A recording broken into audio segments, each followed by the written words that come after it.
Hello my YouTube family, कैसे आप सभी। उम्मीद करती हूँ बढ़िया होंगे। Good morning. और मॉर्निंग का समय है, नेक्स्ट डे हो चुका है, दिन है शनिवार। और अभी जो है ना मैं पहुँची हूँ छत पर। जी हाँ, छत पर पहुँच गई हूँ। और जो मतलब मैंने पूजा में चावल डाल के रखे हुए थे चौकी पे, पूजा की चौकी पे, वो चावल मुझे है ना सुबह के टाइम, अगले दिन सुबह के टाइम छत पे डालने हैं पंछियों के लिए। ये उस किताब में लिखा हुआ है जो मैं पढ़ती हूँ। और पानी भी रख देती हूँ कभी कभी पंछियों के लिए, क्योंकि गर्मी बहुत ज़्यादा हो रही है, पंछी पानी भी पी लेंगे। मैं सोचूँ कि कोई मिट्टी का कलश लेके आऊँ या फिर कोई मिट्टी का करवा यहाँ पे ला के रखूँ पंछियों के लिए पानी रखने के लिए। और चावल भी डाल दिए पूजा वाले मैंने। और इधर जो है ना थोड़ा सा मैं इधर पानी रख रही थी या शायद कुछ कर रही थी, मुझे सही तरीके से ध्यान नहीं है। कुछ तो कहते हैं ना, जल्द में गर्मी ज़्यादा लगे, मुझे गर्मी बहुत लग रही है। बना रही हूँ। और अब जैसा कि आप लोगों को पता है, मैंने बताया था मेरी दवाई चल रही। आज दवाई लेने गई थी, जब सब हमसे आई हूँ पड़ी हूँ, धूप बर्दाश्त नहीं होती। अगर नहाई भी दोबारा, वॉशरूम चली गई थी, फिर नहाना पड़ा। मतलब कुल मिला के गर्मी बर्दाश्त नहीं होती। गर्मी में फिर जाता, बिल्कुल भी पिछड़ा डाउन हो जा, आने जाने में हालत ख़राब सी होती, बहुत बुरी तरीके से गर्मी लग रही है।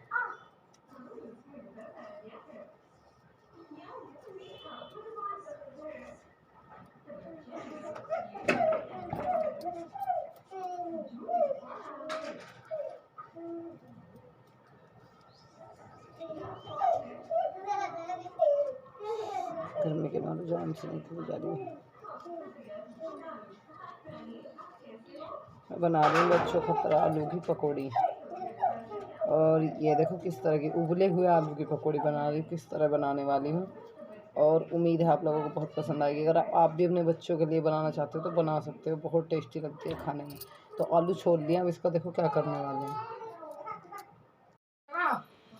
यहाँ पर हमने थोड़े से लिए है आलू, और आलू के ऊपर हमें डालना है बेसन। उबले हुए आलू है, और यहाँ पर हमने डाल दिया है बेसन। फिर हमने गिरा है गरम मसाला, धनिया। फिर हमने डाली है हल्दी थोड़ी सी, और हमने मिर्च थोड़ी सी कलर वाली और इतनी मिर्च, फिर कलर वाली मिर्च, फिर यहाँ पे नमक, ये हल्की सी मिर्च है वो वाली, तीखे वाली धनिया और डाल दिया।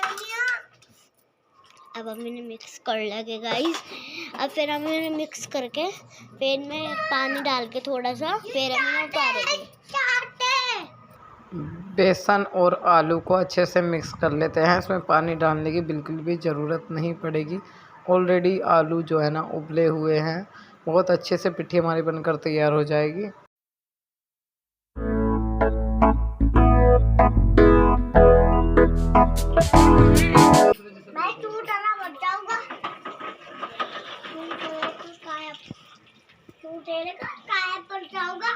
और ये लो भागने वाली अब बना देते पड़े उसमें, थोड़ी दूर पे बनी है ये बदतमीज के आसपास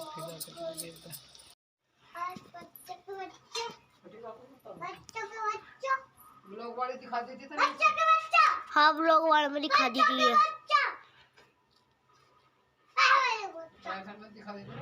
हाँ, दिखा दी।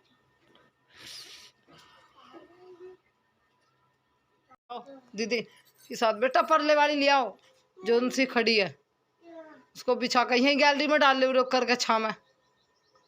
चप्पल पहन लिया कर बाबू, बिना चप्पल के मत फिरा करो, ये नाच भी धरा जाएगा चक्की पे। थोड़ा सीधी करो, इसे पावा ऊंचा नीचा हो रहा है। नहीं गेट नहीं खोलते, बस वैसे खिड़की खोल लियो।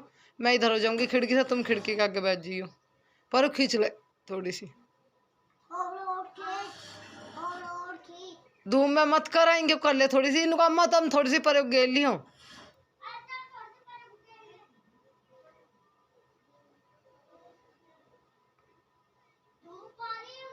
नुकामा तो सारी है, थोड़ी सी पर गेल लियो तुम, पर गेल लेगी थोड़ी सी, पर नीचे कर ले, थोड़ी सी नीचे कर ले, को कर ले थोड़ी सी नीचे को बेटा। बस तो सारी मेरे बच्चों के लिए लाजवाब लाजवाब लाजवाब लिखट गया तो लाजवाब, फिर लाजवाब पकोड़े।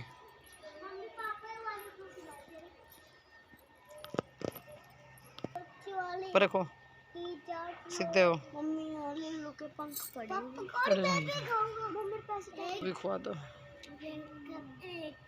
गर्म हो।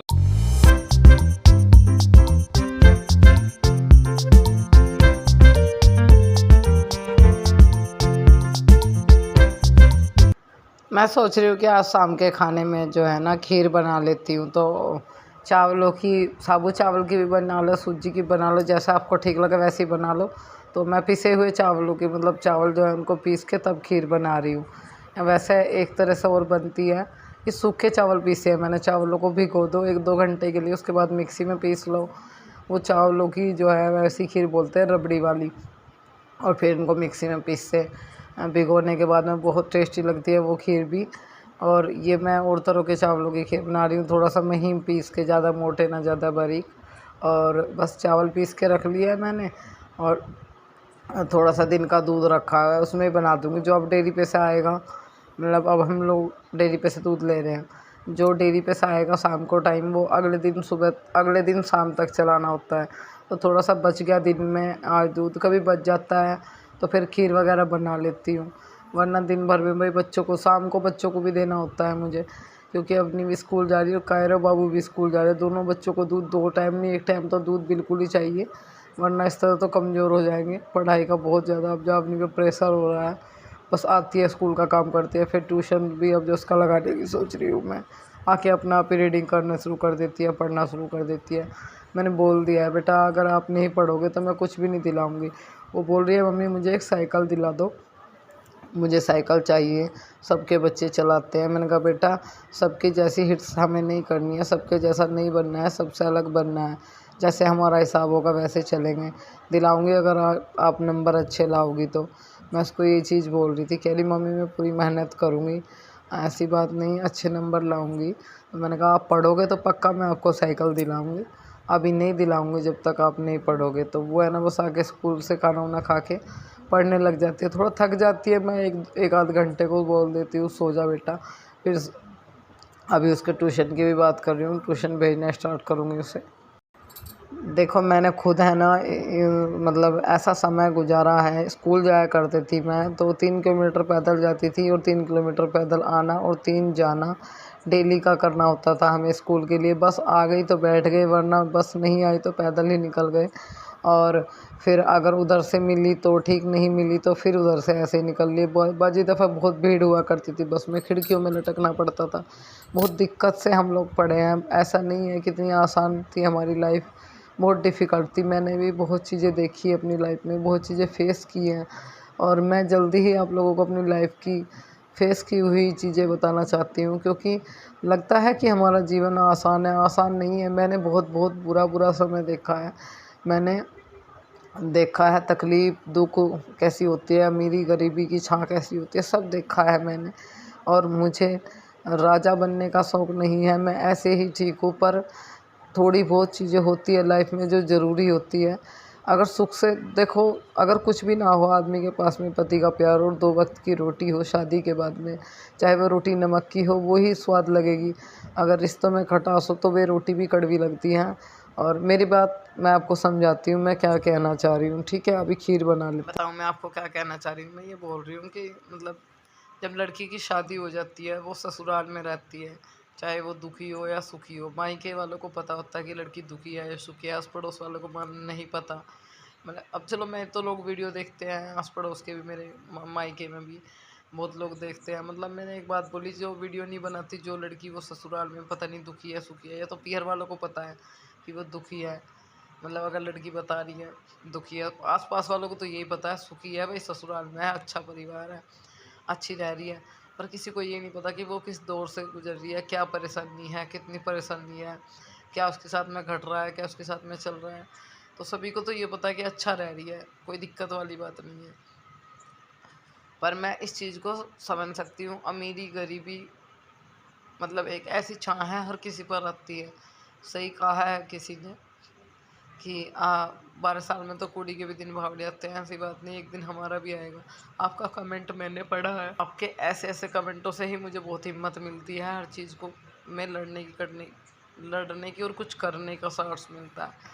तो मैं आपको बता दूं, अगर ससुराल में हस्बैंड की स्थिति बहुत बेकार हो, गरीब हो, और बस क्या है, 2 वक्त की रोटी है और 2 तन ढकने के लिए 2 मीटर कपड़ा, मान लीजिए 4 मीटर कपड़ा, जो भी है 2-4 मीटर कपड़ा है, बस तन ढकने के लिए 2 जोड़े हैं हमारे पास में, एक धोलिया, एक पहनने वाला भी है, तो भी औरत टाइम निकाल देगी अगर पति का प्यार हो। तो औरत है ना, हर स्थिति में अपने पति के साथ कदम से कदम मिला के हर समय हर स्थिति को हैंडल कर लेगी। क्या होता है ना, अगर नमक की भी मिलेगी, दोनों टाइम में एक टाइम सब्जी मिलेगी तो वो खा लेगी, क्योंकि अगर परिवार खुशी खुशी साथ है, दोनों साथ है, तो वो नमक की भी मीठी लगेगी। अगर अलग है, स्थिति खराब है, लड़ाई झगड़ा हो, तो वो कड़वी लगेगी, ये बोलते हैं। और देखो, पर मैं एक चीज़ बताऊं, हर घर में झगड़ा है, हर घर में लड़ाई है, कोई घर ऐसा नहीं है जिसमें लड़ाई ना हो, किसी में थोड़ी तो किसी में घड़ी, हर किसी में है। और पर है ना, ये जो बोलते हैं कि पति साथ हो तो अच्छी लगती है, पति साथ ना हो तो बुरी लगती है, जिनके नहीं है बेचारियों के वो भी रहती है, जिनके हैं और उनकी कदर नहीं करते वो भी रहती है। मैं खुद पर इस चीज़ को डिपेंड करती हूँ। तो बहुत इंसानों की ये भूल है कि औरत कुछ नहीं कर सकती, औरत कमज़ोर होती है, औरत के बस की कुछ नहीं करना। मैं ये चीज़ इसलिए बोल रही हूँ कि यहाँ पर सबको एक एग्जाम्पल मिला है, सब बोलते हैं कि ये मतलब भाई हम तो कभी घर से बाहर नहीं जाते, हम तो कभी सामान नहीं लाते, हमारे हस्बैंड ने आया है, हमारा नंबर ही नहीं आता, और वो हमने कभी कुछ किया नहीं। और यही इसी गांव में बहुत सी लेडीज ऐसी है जो सारे काम करती है, मर्दों जितना काम करती है। तो ये ऐसा कुछ नहीं है कि मतलब पति ही साथ में होगा तो औरत कुछ कर पाएगी। एक अकेली औरत वो कर सकती है जो मर्द नहीं कर सकता। एक औरत मर्द को बराबरी दे सकती है, मर्द को टक्कर दे सकती है। मैं खुद इस बात को कहने के लिए तैयार हूँ। औरत को कमज़ोर समझने की गलती कभी मत करो। कमज़ोर नहीं है वो, बस थोड़ा सी है ना, और वो करती है कि चल भाई हस्बैंड है, मतलब आदमी है। यानी औरत किसी से कमज़ोर नहीं है किसी भी तरह। और मुझे इस जीवन में, इस ज़िंदगी में, पिछले 2.5-3 साल से मैंने वो सब जो काम मैंने कभी नहीं किए अपने मायके में, कभी मैं राशन पानी लेने कभी नहीं गई, और कभी मैं मतलब कभी मैंने किसी चीज़ की कोई प्रॉब्लम नहीं, मतलब परेशानी हुई है जो भी आई है मम्मी पापा ने हैंडल की है। मेरी लाइफ में जो आई है वो अलग है। मैंने कभी घास नहीं करके देखा, गोबर नहीं उठा के देखा, यहाँ पे आके मैंने सब कुछ किया और सब कुछ आज करने के लिए तैयार हूँ। मैं हर एक मुमकिन कोशिश करूँगी अपने बच्चों को संभालने के लिए। ठीक है, आज खाट की ही बात ले लो, हम तो बहुत निभाते हैं, मतलब जो है अपनी चारपाई करवाई मैंने, आपने सुना होगा वीडियो में। तो मम्मी जो है उसको ये बोल रही थी, उनकी आवाज़ नहीं आ रही थी, मैं दूर खड़ी थी कि इस खाट को पीछे को कर ले, यहाँ मैं डाल लूँगी। देखो काफ़ी बड़ी गैलरी है, वो थोड़ी आगे करके भी डाल सकती है। हमारे ऊपर धूप आ रही थी, पर मतलब हमारे घर में है ना कुछ, मैं आपको अगर बताना शुरू करूँ तो शायद आपको बुरी लगे, जो देखते हैं उनको बुरी लगे। मतलब हर काम सीध लगा के होता है। आधी गैलरी मम्मी सकेरती है, आधी मैं सकेरती हूँ। मैं कभी भी मतलब ये नहीं कि मैं मम्मी का इंतज़ार करूँगी कि मम्मी गैलरी सकेरेगी मैं नहीं सकेरूँगी, या मैं आधी सकेरूँगी। अगर वो नहीं होंगी तो मैं पूरी गैलरी में झाड़ू लगाऊँगी। पर वो सुबह उठ के उधर से सकेर देती है, कोई दिक्कत नहीं, इधर पूरा बगड़ मैं सकेरती हूँ। मुझे कोई पैचबंदी नहीं करनी। वो एक चारपाई डालने के ऊपर भी, यहाँ तक कि बच्चों के कमरे में जाने तक की भी पाबंदी लगाती हैं, और हम फिर भी सब चीज़ों में निभाते हैं। छोड़ो यार, क्या फ़ायदा है इस चीज़ को मतलब उखाड़ के बोलने से या फिर कुछ कहने से। जो इंसान जैसा है वो वैसा ही रहेगा, वो कोई बदल नहीं सकता। तो जिसकी जैसी सोच है वैसी ही रहेगी। और मुझे लेकर आज एक कमेंट्स आया था कि क्या ये किन्नर है। भाई यार, मैं किन्नर हूँ? किन्नरों के बच्चे नहीं होते पहली बार। और जो किन्नर हैं, जो किन्नर लोग हैं, उनके जी से पूछ के देखो उन पर क्या गुजरती है, लोग उन्हें किस निगाहों से देखते हैं। और जिनके किन्नर बच्चे पैदा होते हैं ना, वो अपने बच्चों को अपने आप से अलग करते हैं ना, तो उनकी तकलीफ़ का अंदाज़ा आप नहीं लगा सकते। मैं खुद किन्नर से मिली हुई हूँ, जब हमारे कार्य हुआ था तब किन्नर लोग यहाँ आए। 1-2 को मैं जानती हूँ, जैसे इधर उधर गाँव बस्ती में किसी का लड़का होता है, आती है, कहती है अच्छी नहीं है भाभी हमारी ज़िंदगी, सब पता नहीं कैसे कैसे वो करते हैं। मांगना कमाना खाना यही है हमारी ज़िंदगी। तो किन्नर को भी, किसी को भी, मतलब ऐसा किसी इंसान को आप किन्नर बोल रहे हो। किधर से लगती हूँ मैं? कमज़ोर हूँ इस वजह से लगती हूँ? मेरे ऑलरेडी 2 बच्चे हैं, उनकी भी ज़िंदगी इतनी आसान नहीं है जितनी आप मान रहे हो। तो किसी को भी कुछ भी नहीं बोलना चाहिए, मैं आपको यही बोलूँगी। आपने मुझे इस तरह का कमेंट्स किया। किन्नर भी एक इंसान है, उनकी भी अपनी एक ज़िंदगी है, अपनी एक दुनिया है, ठीक है। चलो फिर मिलेंगे नेक्स्ट वीडियो में। काफ़ी लंबी बात हो गई है।